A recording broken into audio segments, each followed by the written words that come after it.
దేవునికి స్తోత్రము.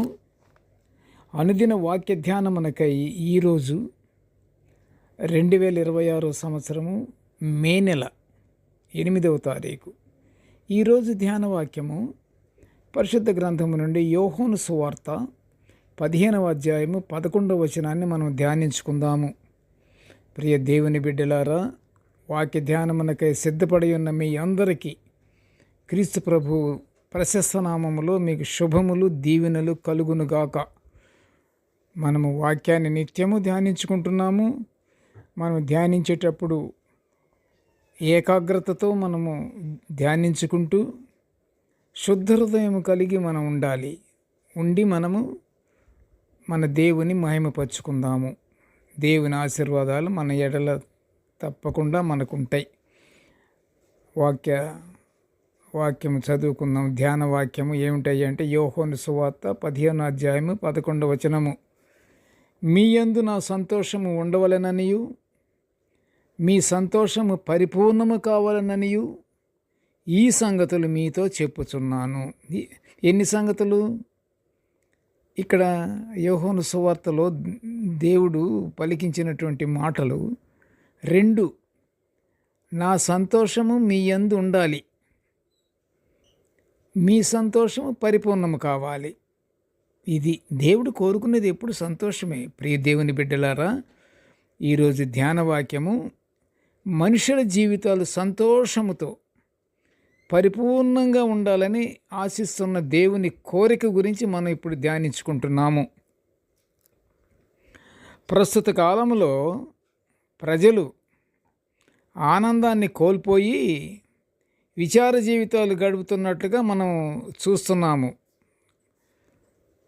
ప్రతి చోట దేశమంతా, ఒక ఊరు కాదు, ఒక పల్లె కాదు, ఒక అంటే ఇండ్ల వరకే కాదు, దేశమంతా ఎలాగంటే ఆనందమే కనిపించట్లా. ఎందుకంటే ఎక్కడ చూసినా హత్యలు, గొడవలు, కొట్లాటలు, మనస్పర్ధనలు, భేదాలు, చిన్నదానికే భేదము, చిన్న మాటకే అలుగుడు, చిన్న మాటకే ఉద్రేకాలు, చిన్న మాటతోనే కర్రలతో కొట్టుకోవటం, పొడుచుకోవటం. ఎంత దారుణం! అంటే అవగాహన లేక, ఆనందం అనేది మనలో లేనప్పుడు రకరకాలైనటువంటి విచార సంఘటనలు జరుగుతుంటాయి. అవి జరుగుతున్నాయి కూడాను. మనం ఉదయాన్నే పేపర్ వచ్చిందంటే పేపర్లో ఎత్తితే అన్నీ విచారకరమైన సంగతులే.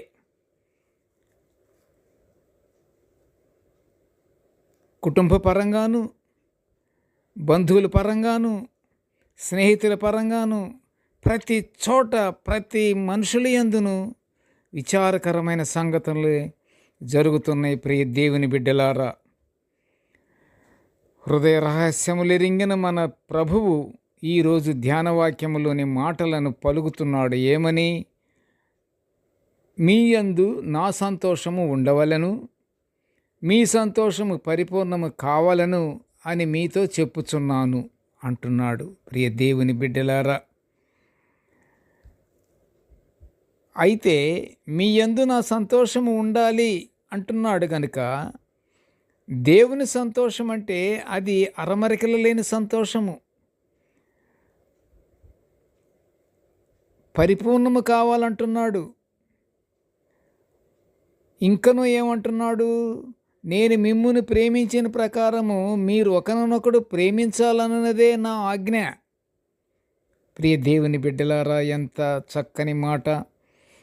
దేవుని నుండి మనం వింటున్నాము ఈ మాటలు. నేను మిమ్మును ప్రేమించిన ప్రకారంగా మీరును ఒకరికొకరు ప్రేమతో జీవించండి అంటున్నాడు. అనటమే కాదు, ఇది నా ఆజ్ఞ, ఇది నా ఆజ్ఞ అంటున్నాడు. మనం ఏమి చేయాలి? ఆయన ఆజ్ఞలను పాటించాలి, ఆయన కట్టడలను మనం అనుసరించాలి. అప్పుడే మనము ఏమని పిలువబడతాము? మనము దేవుని బిడ్డలముగా పిలువబడతాము. ఎప్పుడు? ఆయన ఆజ్ఞలను పాటించాలి, ఆయన కట్టడలను మనం అనుసరించాలి. మనము దేవుని యందు భయభక్తులు కలిగి జీవించాలి. మనం ఒకరికొకరం ప్రేమతో మనము మెలుగుతుండాలి. ఒకరి అవసరాలు ఒకరము మనము దేవుని యందు పెట్టి దేవునికి ప్రార్థన చేస్తూ మనకి వీలైనంత వరకు సహాయంగా మనము ప్రవర్తించాలి. అప్పుడు మనము దేవుని బిడ్డలముగా పిలుస్తాము. అందుకనే ప్రియ దేవుని బిడ్డలారా, మనందరం అలాగే ఉంటున్నామని నేను కూడా ఈ వాక్య ధ్యానంలో నేను కూడా అనుకుంటున్నాను. మనం అలాగే ఉంటున్నాము అందరము. ఎందుకంటే దేవుని యందు భయభక్తులు కలిగే మనము జీవిస్తున్నాము. అవును, మరి మనుషులలో సంతోషము పరిపూర్ణముగా ఉండాలంటే అది మనము చేయగలిగిన పనే, తెలియని పనేమి కాదు కదా. మనందరికీ తెలుసు. అందరం ఎలా ఉండాలి? ఒకరికొకరము ప్రేమ కలిగి ఉండాలి. ప్రియ దేవుని బిడ్డలారా, ఒక మాట చెప్తున్నాను. సణుగుడు చాలా పాపం. అది సణుగుడుందే, అది పాపము. ఎదుటి వ్యక్తికి తెలియకుండా ప్రవర్తించే ప్రవర్తనే సణుగుడు. ఈ సణుగుల్లో వీడు ఏమి ప్రవర్తిస్తున్నాడో, ఎదుటి వ్యక్తిని తిడుతున్నాడో, ఎదుటి వ్యక్తిని కించపరుస్తున్నాడో, ఎదుటి వ్యక్తిని అవమానపరుస్తున్నాడో, సణుగుడులో అది తెలుస్తుంది. కనుక సణుగుడు మనకి వినపడదు. కనుక అది పాపాలన్నింటిలో గల ఘోరమైన పాపం అది. అలాంటప్పుడు సంతోషము పరిపూర్ణంగా ఎలా ఉంటుంది? ఆ గొణుగుళ్ళు సణుగుళ్ళు ఉండకూడదు ప్రియ దేవుని బిడ్డలారా. కనుక ఉండకూడదు అని మనకు తెలిసింది కాబట్టే పరిపూర్ణముగా మన ఎడల సంతోషము కలిగి ఉండాలంటే అది మనం చేయగలిగిన పనే. ప్రేమిస్తుండాలి, సణుగుడు లేకుండా ఉండాలి. తెలుసు కదా మనకి. ఇది ప్రభువారి ఆజ్ఞ కానీ పాటిస్తే ప్రియ దేవుని బిడ్డలారా, తప్పకుండా ప్రతి మనిషి సంతోషంగా జీవిస్తుంటాడు. అది ప్రభు ఆజ్ఞ కూడా. ప్రతి ఒక్కరూ ప్రేమ కలిగి నడుచుకోవాలి. చూడండి, అందరము దేవుని యందు భయభక్తులు కలిగిన వాళ్ళమే, కానీ ప్రేమ ఉండదు. అందులో ప్రేమ లేకపోతే సంతోషం లేదు. సంతోషం కానీ లేకపోతే you are not the son of God. నువ్వు దేవుని బిడ్డవు కాదు. అది నిర్ణయం, అది అంతే. దాన్ని మనం భయపడి మనం పాటించాలి. ప్రేమ కలిగి ఉంటున్నామా లేదా? మనంతటా మనమే విమర్శ చేసుకుంటే మనకు తెలియదా ప్రియ దేవుని బిడ్డలారా? ప్రతి ఒక్కరూ ప్రేమ కలిగి నడుచుకోవాలి. ఎప్పుడైతే ప్రేమ కలిగి ఉంటామో అప్పుడు జీవిత విధానాలలో భేదాలు, మనస్పర్ధనలు, కోపాలు, కక్షలు ఏమీ ఉండవు. ప్రేమగానుంటే ప్రియ దేవుని బిడ్డలారా, ప్రేమ అనేది ఉంటే ఓర్పు, సహనము రెండు ఏర్పడతాయి. పరిశుద్ధ గ్రంథం అంతా ఓర్పు, సహనము. క్రీస్తు ప్రభువారే ఓర్పుగా ఉన్నారా లేదా?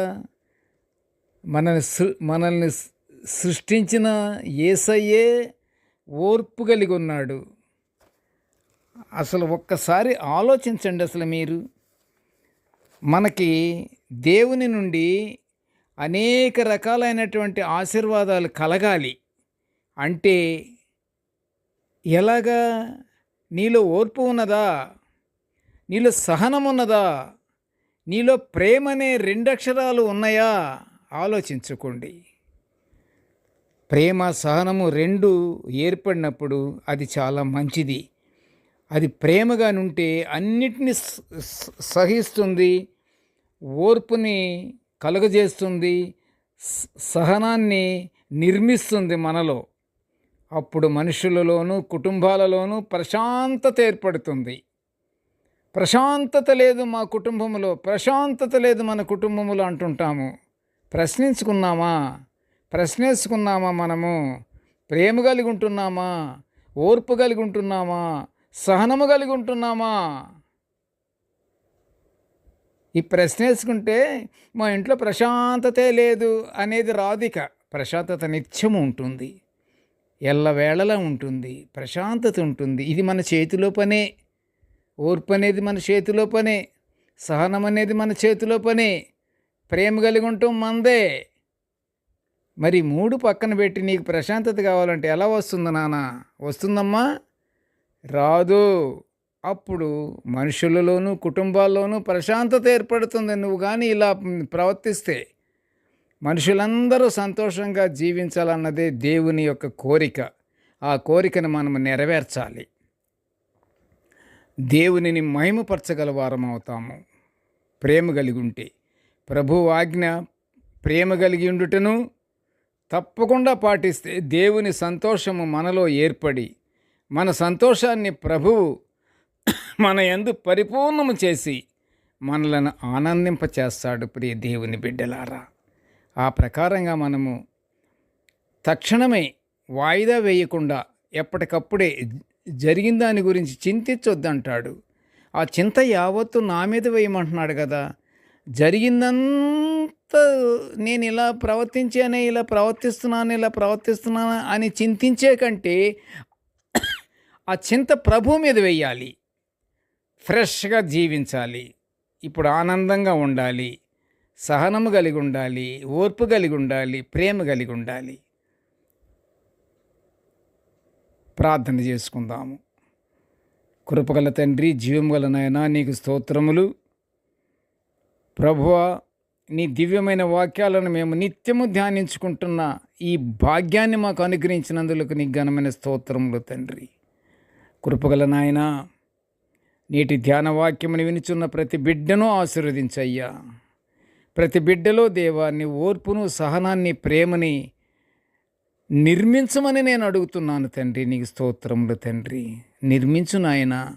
నీకు స్తోత్రములు తండ్రి. అపవాదికి చోటివ్వకుండా, అపవాది ఏ మనిషి పైన పడకుండా, అపవాది నీడ కూడా రాకుండా తండ్రి, నీ సర్వాంగ కవచాలను మేము ధరించుకొని యుద్ధ వీరుల్లాగా మేము అపవాదితో పోరాడుతూ నీ యందు భయభక్తులు కలిగిన బిడ్డలమ్మగా ఉండేలా మమ్మల్ని ఆశీర్వదించమని నాయనా, ఈ మనవులన్నీ యేసయ్య నామమున వినయముగా వేడుకొనుచుంటున్నాను తండ్రి. ఆమెన్. దేవుడు మనలందరినీ బహుగా దీవించుగాక. Amen, amen, amen.